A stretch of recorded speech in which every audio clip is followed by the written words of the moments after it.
Hollywood silver screen presenting scenic root.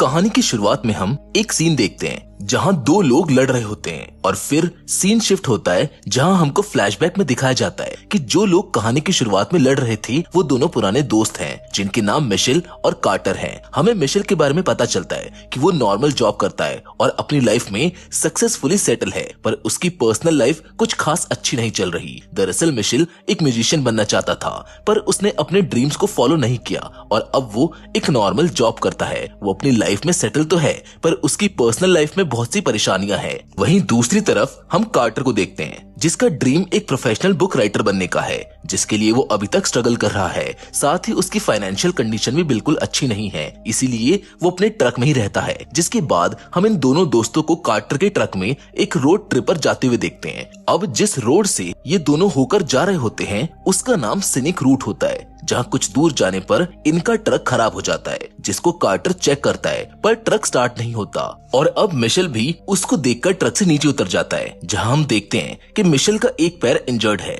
जिस वजह से वो स्टिक की हेल्प से चलता है। अब ये दोनों मैप निकालकर चेक करते हैं कि आखिर ये लोग कहाँ पर हैं, जहाँ उनको पता चलता है कि वो दोनों एक ऐसे बंजर इलाके में फंस गए हैं जहाँ दूर दूर तक कोई टाउन या फिर कोई सिटी है ही नहीं। इस एरिया में ज्यादा लोग भी नहीं आते जाते। जिसके बाद मिशेल अपना मोबाइल निकालता है ताकि वो मदद बुलवा सके, पर जिस एरिया में वो फंसे होते हैं वहाँ नेटवर्क मिलना बहुत मुश्किल है। मिशेल अपने आसपास के एरिया को देखता है जहाँ पास ही में उसको एक हिल दिखाई देती है, जहाँ पर जाने का वो फैसला करता है क्योंकि उसको ऐसा लग रहा था कि शायद अगर वो वहाँ तक पहुँच जाएगा तो उसको नेटवर्क मिल जाएगा और तो और वो वहाँ पहुँचकर वो इस पूरे एरिया को भी ठीक से देख पाएगा। इसीलिए मिशेल उस हिल की तरफ जाने लगता है, जिसे कार्टर रोकने की कोशिश करता है क्योंकि उसका मानना था कि उन्हें कुछ देर और ट्रक के पास ही रोड पर वेट करना चाहिए, क्या पता कोई कार वहाँ से गुजरे जिससे उनको मदद मिल सके। पर मिशेल उसकी एक नहीं सुनता और वो हिल पर चढ़ने लगता है, जिसके बाद कार्टर को भी उसके पीछे जाना पड़ता है। वो दोनों हिल की चढ़ाई करते वक्त बातें करते हैं और कार्टर मिशेल से ये कहता है कि जिस तरह का म्यूजिक तुम बनाते हो वो म्यूजिक तुम्हारी वाइफ जोआना को बिल्कुल पसंद नहीं आता। यहाँ पर हमको ये पता चलता है कि मिशेल की एक वाइफ है जिसका नाम जोआना है और उन दोनों का एक बेटा भी है जिसका नाम कोल है। पर मिशेल कार्टर को इग्नोर करता है और उसकी बातों पर ज्यादा ध्यान नहीं देता। वो अपना मोबाइल निकालकर सिग्नल चेक करने लगता है और तभी उनको एक कार की आवाज आती है। देखने से तो ऐसा लग रहा था जैसे कि वो कार उनकी तरफ ही आ रही है, इसीलिए वो कार से मदद मांगने के लिए जल्दीबाजी में नीचे उतरने लगते हैं। पर मिशेल की पैर की हालत खराब होती है जिस वजह से वो हिल से गिरने लगता है। फिर वो दोनों जैसे तैसे करके उस कार तक पहुंच जाते हैं, जिधर मिशेल कार में बैठे बूढ़े आदमी को बताता है कि उनका ट्रक खराब हो चुका है और उन्हें उनकी मदद चाहिए। वो बूढ़ा आदमी उनको लिफ्ट देने के लिए मान जाता है, पर तभी कार्टर कहता है कि उन्हें उनकी मदद नहीं चाहिए क्योंकि ट्रक सही है। और कार्टर तभी उनके सामने ट्रक के इंजन में एक वायर लगाता है जिससे ट्रक फिर से स्टार्ट हो जाता है।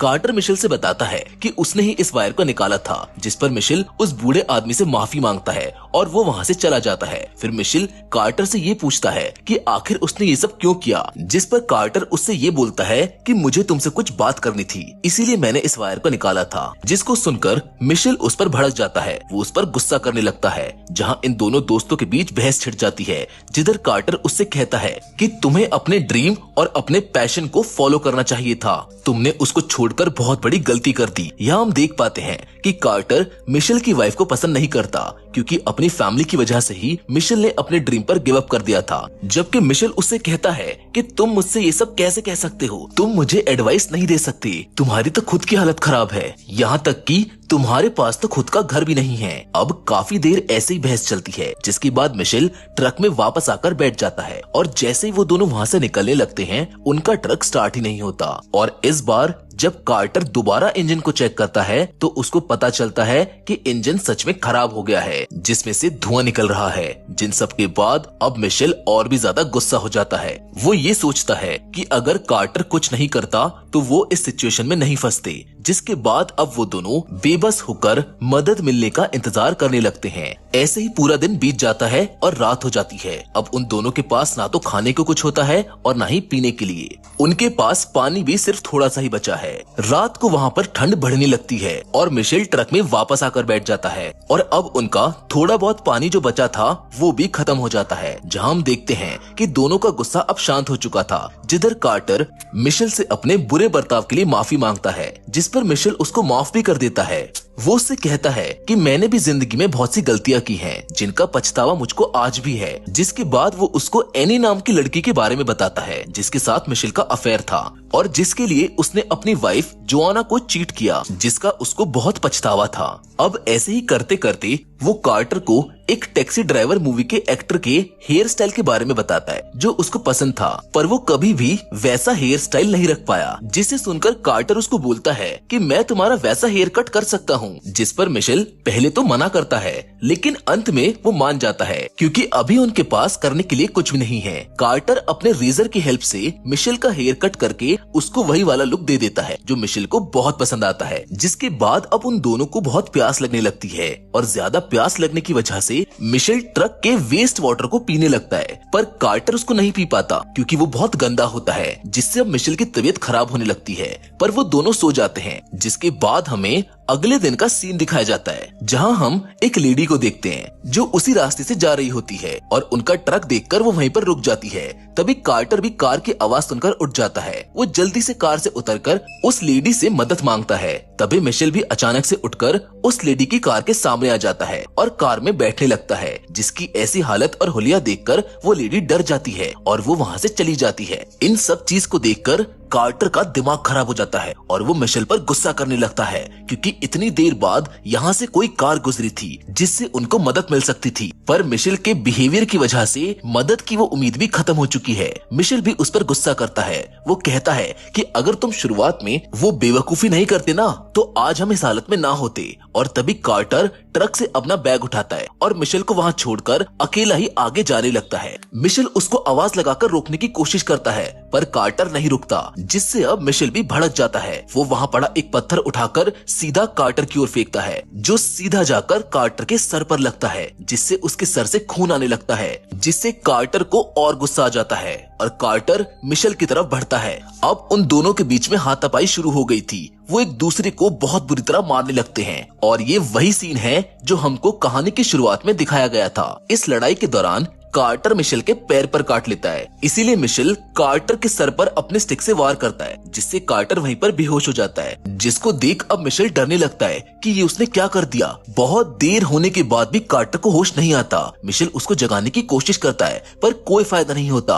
अब मिशेल को ऐसा लगता है कि शायद अब कार्टर कभी नहीं उठेगा, वो मर चुका है। जिसको दफनाने के लिए वो जमीन में खुदाई करने लगता है और जैसे ही वो कार्टर को दफनाने के लिए उस गड्ढे के पास लेकर जाता है तभी कार्टर को होश आ जाता है। उसके होश में आते ही मिशेल बहुत ज्यादा खुश होता है। वो उसको गले लगाकर माफी मांगता है, लेकिन जैसे कार्टर की नजर उस गड्ढे पर जाती है वो समझ जाता है कि मिशेल उसको इसमें दफनाने वाला था। वो नाराज हो जाता है और वहाँ से जाने लगता है। अब एक बार फिर से रात हो चुकी थी जिधर हम मिशेल को देखते हैं, जिसे ट्रक में बहुत ज्यादा ठंड लग रही होती है। वो उसी गड्ढे में जाकर सोने की कोशिश करता है जहाँ पर अचानक से कार्टर भी आ जाता है जो मिशेल को उसी गड्ढे में देखकर सवाल करता है कि तुम यहाँ पर क्या कर रहे हो। वो बताता है कि ज्यादा ठंड होने की वजह से मैं यहाँ पर आ गया था और सोने की कोशिश कर रहा हूँ। कार्टर भी उसी गड्ढे में मिशेल के पास लेट जाता है, जिसके बाद अगले दिन का सीन दिखाया जाता है जहाँ वो दोनों उसी गड्ढे में सो रहे होते हैं। तभी उनके ट्रक के पास एक दूसरा ट्रक आकर रुकता है, जिसका ड्राइवर